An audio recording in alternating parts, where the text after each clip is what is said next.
All right, Maddie, I have good and bad news for the team here today. Which one should we give first? Usually I like to tackle the ugly first, but let's start the show on a positive note here, and let's talk about some of the good news today first. The good news, Maddie, is that there's a lot of life in Bitcoin right now, tapping 70K. And the bad news is Casper woes have arrived and sentiment is at an all-time low. And we are going to have to start off the show today discussing Casper. And me and you were discussing Casper before we started the show here, and I saw you on your chart, nervously on your chart, plotting, horizontal lines and things like that, pulling down your Fibonacci. So let's go to the chart first, and just to make sure, people love to freak out over the chart. Let us know where we're at on the chart, and then we will break down the news of what happened last week with the Casper Network. Yeah, so right now what we have with Casper is we're revisiting the lows. We technically poked a slightly lower low than we did here on July 5 when we saw the rest of the markets sell off there. This 2.2, or let's just call it 2.3 cent area here, is going to be our big overhead resistance that we need to reclaim in order to see a further bullish reversal here on Casper. I do think that we're still trying to create some sort of rounded bottom here. The last few days of price action have not helped. Again, there is a fundamental reason for this. I think it's really just unfortunate timing too that we had this big breach occur while we were already here at lows, while the markets are still kind of in a little bit of a finicky and volatile spot. But for the time being, if you guys do have the opportunity to, I would absolutely be scooping up some additional Casper here if it is an option for you. I know some of you guys are only able to use Uphold right now. Some of us still have access to either a Mexi or a KuCoin account. That's where we're taking care of this right now. But that's, again, one of the biggest pressures that we have on this market is that there is limited availability to purchase or sell right now. So most of the volume is being done on Mexi and KuCoin, and a lot of people don't have access to that. So I understand a lot of people feel trapped right now. They feel upset, but I'm really just trying to stay as calm and level-headed as possible. I know that this patch will come. But yeah, let's talk a little bit more about that. Why don't you kind of introduce a little bit about what happened with this breach?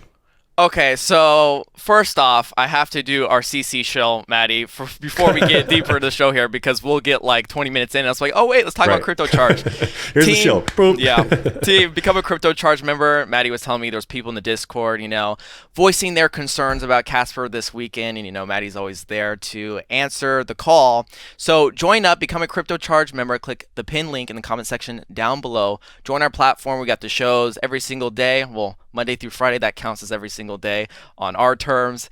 And we got the tools, the website, all access for you members out there, and then the Discord where you can communicate with the team and voice your concerns or be happy, as I was happy this weekend looking at Bitcoin, and then everything was going right, Maddie. We got Bitcoin price, altcoins were awake, and then we got, this weird Casper news. So let's start with the Casper news. This weekend, the Casper Network, a blockchain platform, was temporarily halted due to a significant security breach. The network's team discovered the breach and, in collaboration with the validators, suspended all operations to mitigate the potential impact. This included halting transactions, minting, and staking activities. And you can go on X and you can go through Casper Network's tweets and you can see how this kind of rolled out, as it was just an announcement, and then they gave some announcements on Discord and Telegram.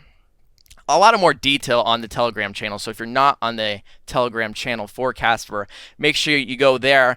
But Maddie, me and you were discussing before the show, Casper is in a situation, the network is in a situation that many other networks have been involved with, right? Ethereum, Solana, Polygon, BitTensor, HBAR last year, Hedera last year. And so when it comes to security breaches, when it comes to transaction overload, like these things happen with networks.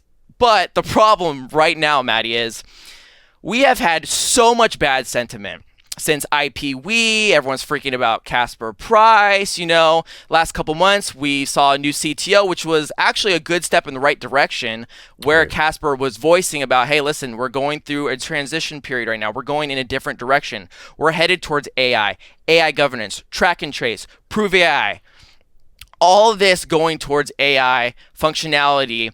And now we're at a point now where some of this has actually been actualized. The sentiment has come to fruition here, with this security breach, right? And so, Maddie, I have a question for you. So that's kind of like the outline. We'll get into a little bit more specifics here and why you shouldn't be freaking out or why you should be freaking out.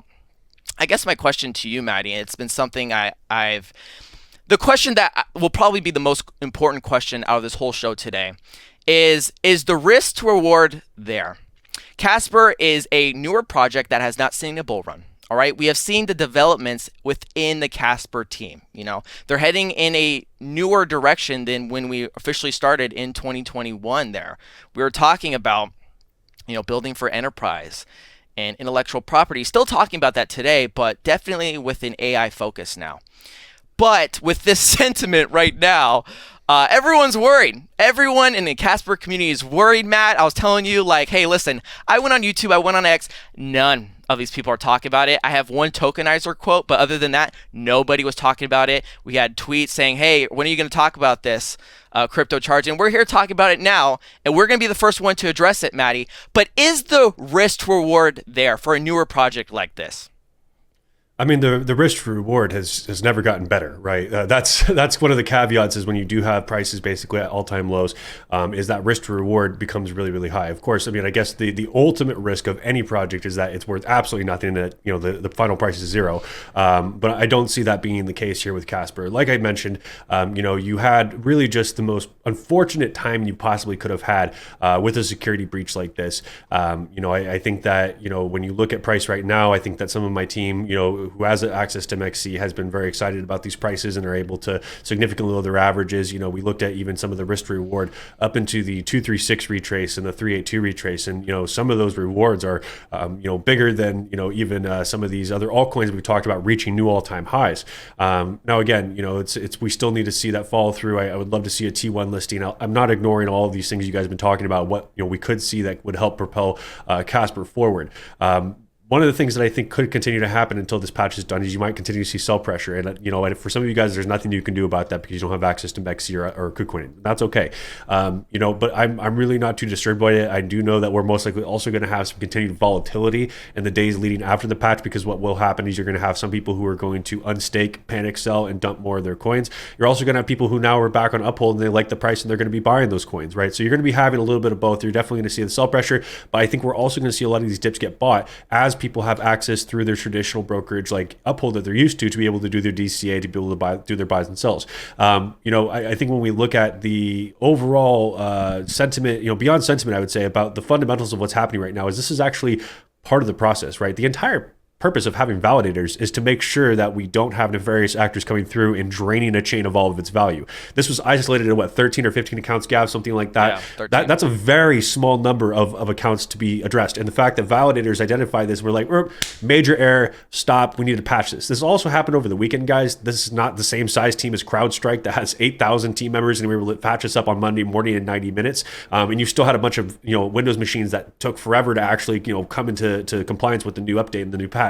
So let's give them a little bit of grace. Let's give them a little bit of time here. We do know that they're also working on that Condor update, so that's going to be really sometime in the near future here. So I totally understand the frustration, guys. It doesn't feel good. I don't feel good about this. It sucks over the weekend just watching price do all this crazy stuff, and you can't address it by just making your simple purchase on Uphold. But I do know that we're going to see a resolution on this sometime very soon here, and I think that once that volatility subsides, we will see breaking over these major resistances, 5, 6, 7, 8 cents, 12 cents, 25 cents. I know that we'll eventually get there. So I know in the moment it seems very dark. I think one of the best examples I can give is XRP. I can't tell you, and you guys can go back and look at all our old videos, and me in the midst of the lawsuit, actually analyzing everything from technical analysis itself to the fundamentals of the project to the fundamentals of Ripple to the breakdown of every legal document that came across. And I still, even with the plethora of information explaining there's still a very high probability that this does not go to zero and this is not a security, right? And we still pointed out those things, and everyone still told me, hey, you're an idiot. You don't know what you're talking about. XRP is a security. It's going to zero. You should have bought XYZ asset, right? Now, what is XRP trading at, right? Here we're in the 60 cents region here.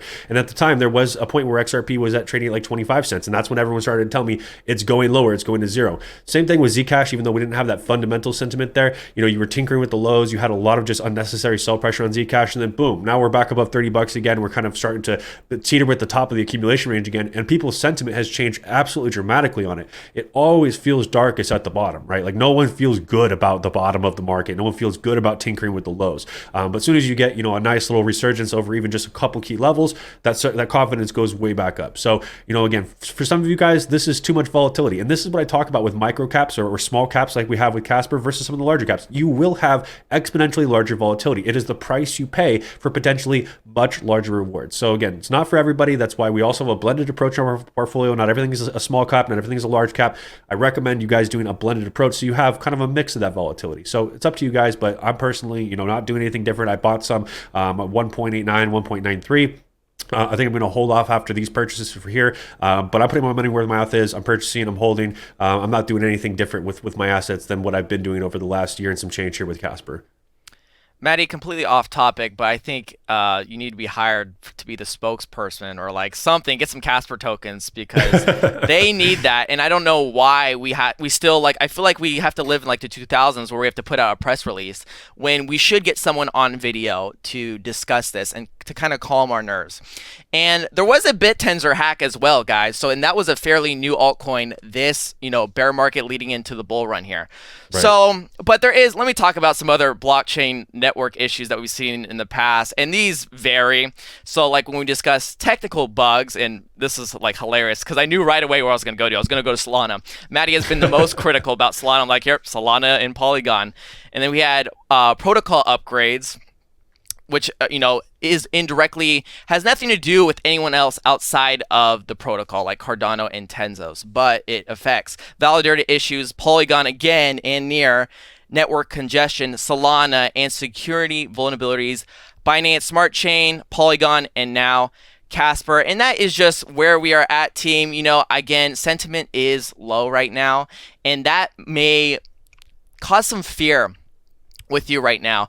And so, Maddie, just to kind of wrap this up really quick, because we still don't have the ultimate information from the Casper team right now. Okay, so we are just making speculations off what we've seen in the past and where this could lead us forward, right? Is this bad? Yes, this sentiment is not very good, right? This is the first like chink in our armor thus far. So, Maddie, can we bounce back? Can the Casper network bounce back like other networks have? Absolutely. I have zero doubt that Casper will bounce back. Again, it all comes down to people's sentiment based on price.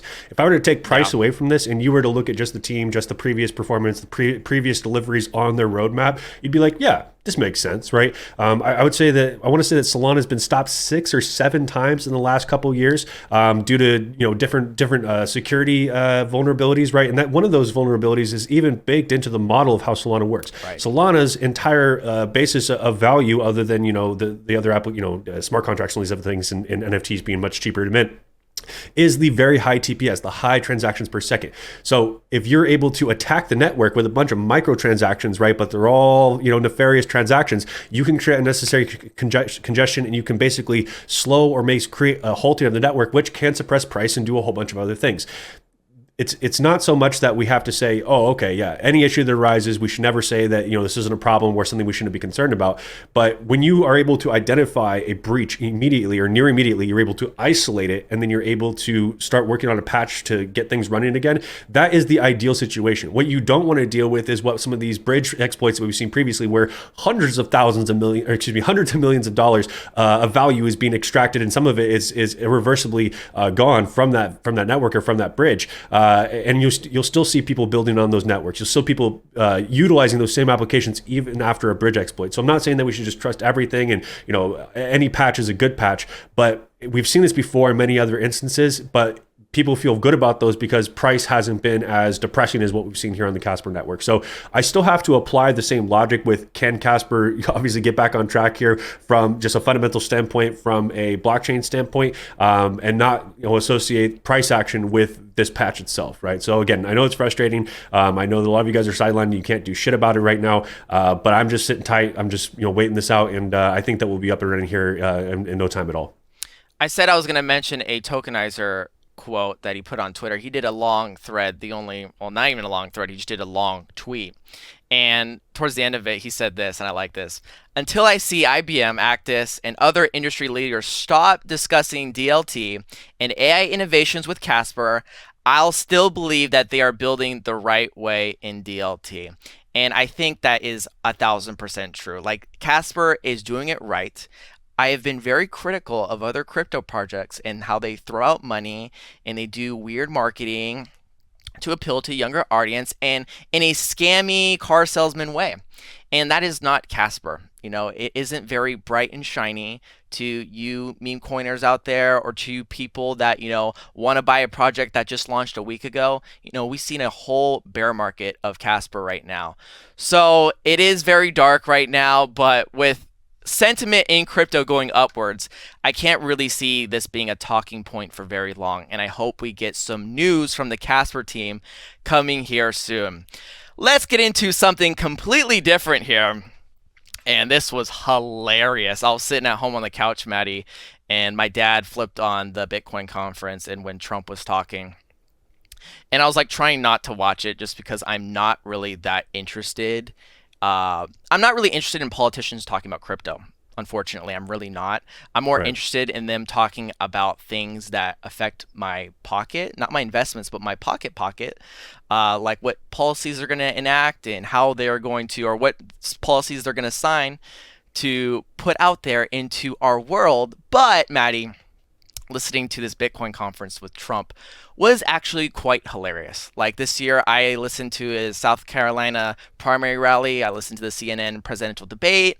I listened to a little bit of this Bitcoin conference. I listened to, what was another one? Like there's been a lot. Like I've been the CPAC conference. So I've heard Trump talk a lot. And, bringing up my father, he was like, you're very kind of bearish talking about Trump. I'm like, oh, really?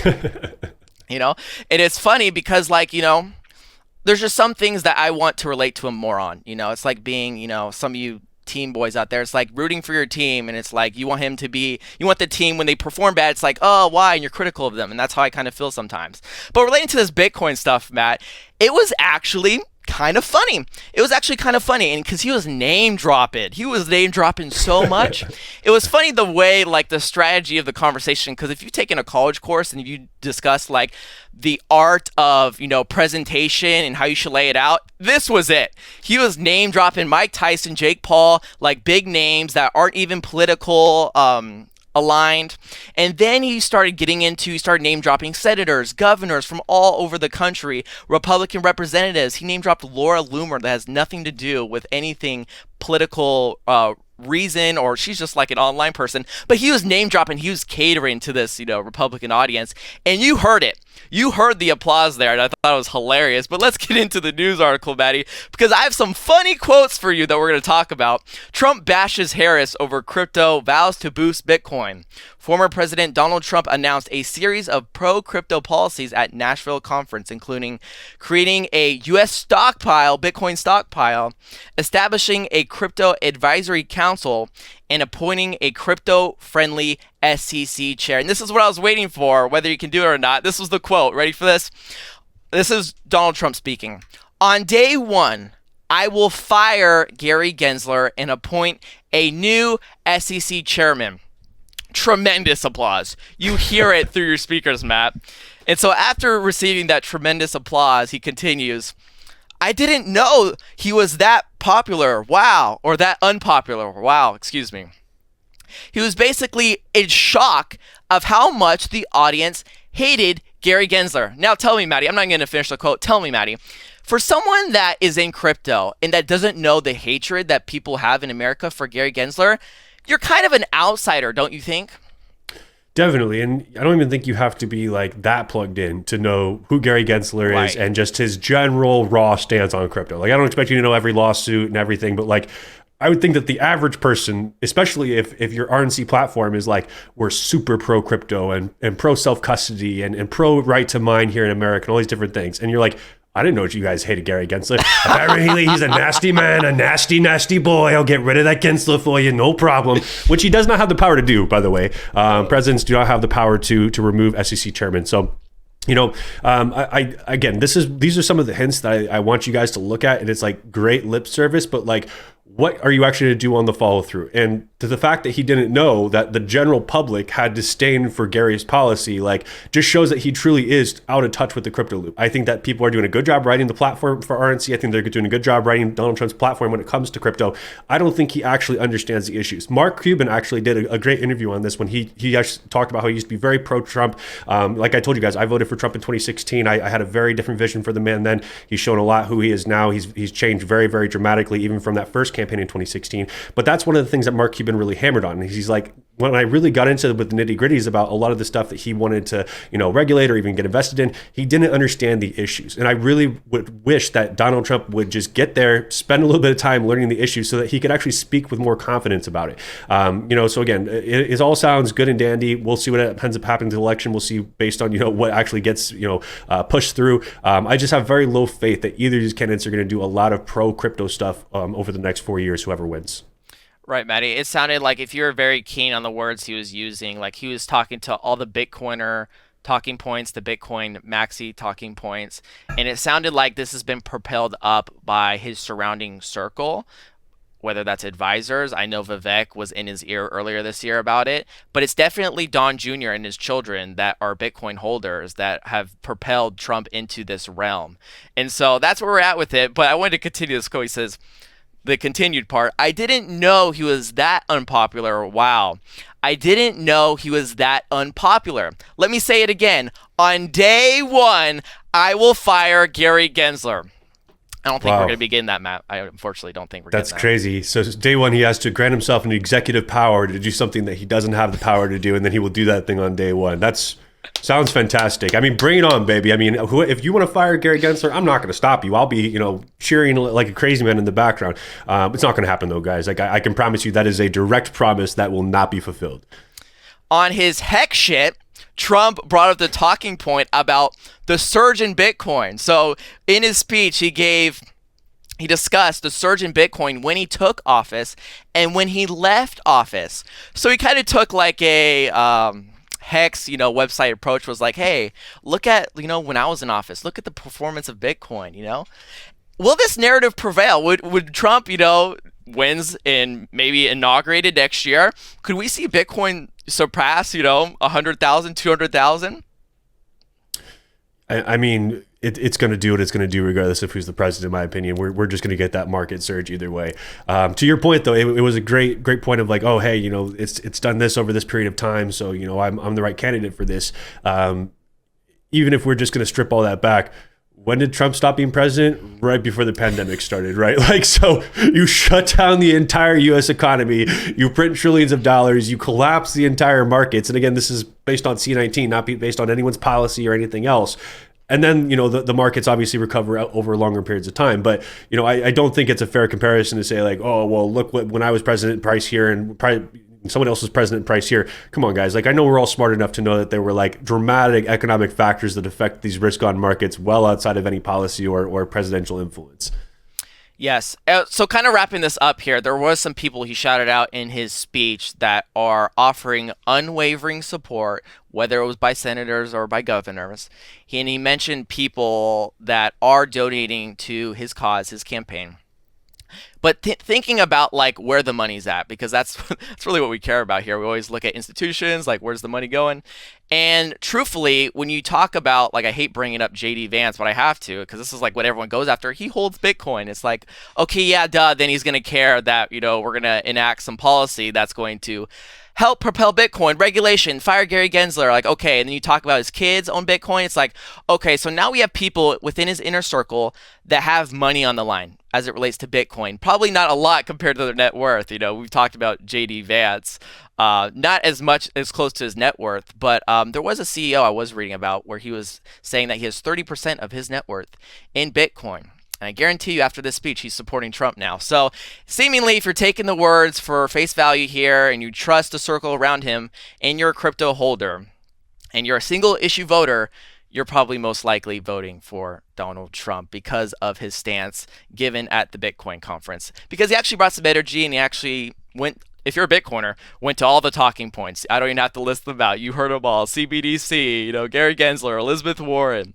And so, funny where we're at right now, Maddie. Again, like I said on last After Hour show, really doesn't matter to me because I think everything is propelling. I feel like we're at a state now where everything is being forced down the crypto rabbit hole of like it's just been opened up now where you got Silicon Valley, you got big CEOs, Larry Fink, Mark Cuban, you have all these people that are now riding on Bitcoin, riding on crypto, and the sentiment is through the roof now, So it would have been a perfect show, Maddie, if we had great Casper sentiment. Unfortunately, we did not have that today. But we will be back on Wednesday, 2:30 p.m. Pacific for the Ask Maddie show. So if you have any questions, leave them down below. And as we see Casper news come out, pay attention to the Telegram, the Discord, and whatever they say, drop those questions so we can talk about it on the Ask Maddie show this Wednesday. If you got something valuable here, make sure you leave a like, and we will see you later. Bye, team.